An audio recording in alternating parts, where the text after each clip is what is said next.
ఒకప్పుడు పచ్చని చెట్లు, స్వచ్ఛమైన వాగులు, రంగురంగులతో పూలతో నిండిన ఒక అందమైన అడవిలో అక్కడ ప్రతి జంతువు ఆనందంగా జీవించేవి.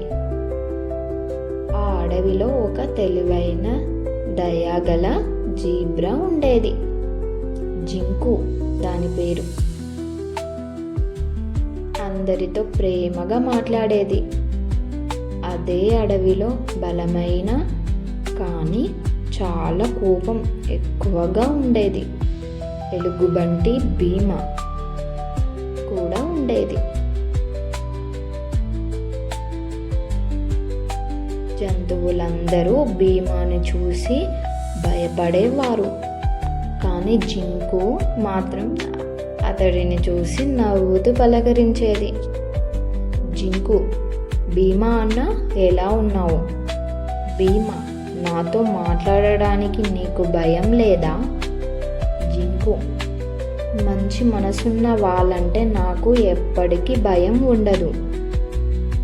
ఆ మాటలు విని భీమా ఆశ్చర్యపోయాడు. కొన్ని రోజుల తర్వాత ఇద్దరు కలిసి అడవిలో తిరగడం ప్రారంభించారు. జింకు పండ్లు తెచ్చేది, భీమ తేనె తెచ్చి ఇద్దరు కలిసి కూర్చొని ఒక చెట్టు కింద కూర్చొని మంచిగా ఆహారం తీసుకునేవారు, కబుర్లు చెబుతూ. మిగతా జంతువులు మాట్లాడుకుంటూ, భీమ ఇంత మంచివాడా, ఎలా మారాడు? జింక నవ్వుతూ, ప్రేమతో మాట్లాడితే ఎవరి మనసైనా మారుతుంది. అలా ఇద్దరు స్నేహం రోజు రోజుకి బలపడుతుంది.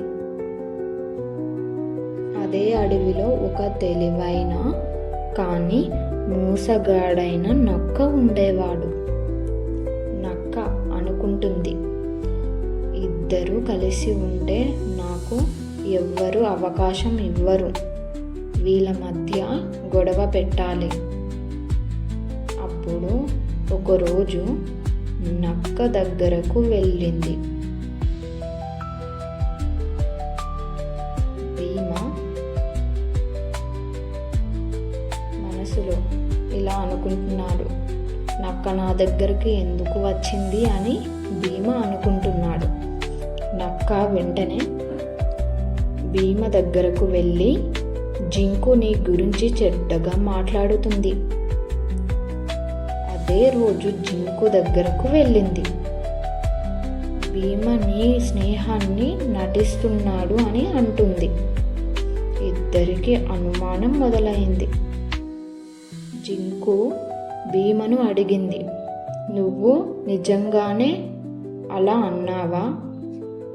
భీమ కోపంగా, ముందు నువ్వే చెప్పు. ఇద్దరి ఒకరితో ఒకరు మాట్లాడుకుంటూ వెళ్ళిపోయారు. అడవిలో మళ్ళీ ఒంటరిగా మారారు. ఒక రాత్రి భారీ వర్షం పడింది. వాగు ఉప్పొంగిపోయింది. జింకు ఒక గుంటలో చిక్కుకున్నాడు. ఎవరైనా కాపాడండి అని గట్టిగా అరవడంతో భీమ దూరం నుంచి ఆ అరుపు విన్నాడు. కోపం ఉన్న వెంటనే పరిగెత్తుతూ ఒక పెద్ద చెట్టును తోసి వంతెనలా చేసి జింకును బయటకు తీశాడు. జింకు కళ్ళల్లో నీళ్లు వచ్చాయి. నువ్వు నన్ను కాపాడావు. భీమ నిజమైన స్నేహితుడు కష్టంలోనే తెలుస్తాడు. అప్పుడు అక్కడికి ఒక చిలుక వచ్చింది. చిలుక ఆ ఇద్దరికి, మీ ఇద్దరిని నక్క మోసం చేసింది. చిలుక జరిగిన విషయం మొత్తం ఇద్దరికి వివరించింది. ఇద్దరు నిజం తెలుసుకున్నాడు. వెంటనే నక్క దగ్గరకు వెళ్ళాడు. నక్క తప్పు ఒప్పుకుంది. భీమ కోపపడబోతుంటే జింకు ఆపింది. తప్పు చేసిన వారికి శిక్ష కంటే మారే అవకాశం ఇవ్వాలి. నక్క క్షమాపణ చెప్పింది. ఆ రోజు నుంచి మంచి మార్గంలో నడవాలని నిర్ణయించుకుంటుంది. కొన్ని రోజుల తర్వాత అడవిలో తీవ్రమైన కరువు వచ్చింది.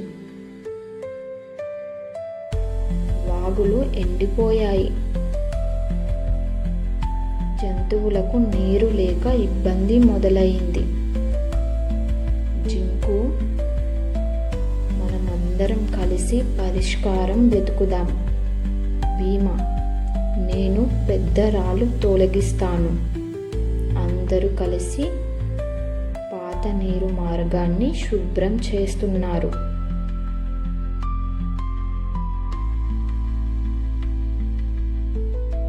ఏనుగు మట్టిని తొలగించింది. కోతులు కొమ్మలను తెచ్చాయి. కుందేళ్ళు చిన్న కాలువలు తవ్వాయి. భీమా పెద్ద రాళ్ళు ఎత్తాడు. జింకు అందరినీ ప్రోత్సహించింది. కొన్ని రోజుల తర్వాత కొండపై నుంచి నీరు మళ్ళీ ప్రవహించింది. అడవిని మొత్తం ఆనందంతో నిండిపోయింది. సింహం ఒక సభ పెట్టి చెప్పింది, ఆ అడవిని కాపాడింది జింకు తెలివి, భీమ ధైర్యం, ఇంకా మీ అందరి ఐక్యత. అన్ని జంతువులు చప్పట్లు కొట్టాయి. జింకు భీమతో స్నేహం కంటే ఒకరినొకరు నమ్ముకోవడం. భీమ నవ్వుతూ, బలం ఒక్కటే కాదు, మంచి మనసే గొప్ప బలం. అందరూ ఆనందంగా జీవించాయి. నీతి: అపార్థాలు స్నేహాన్ని దూరం చేస్తాయి. నిజం, నమ్మకం, క్షమ, ఐక్యత ఉంటే ఎలాంటి కష్టాన్నైనా కలిసి జయించవచ్చు.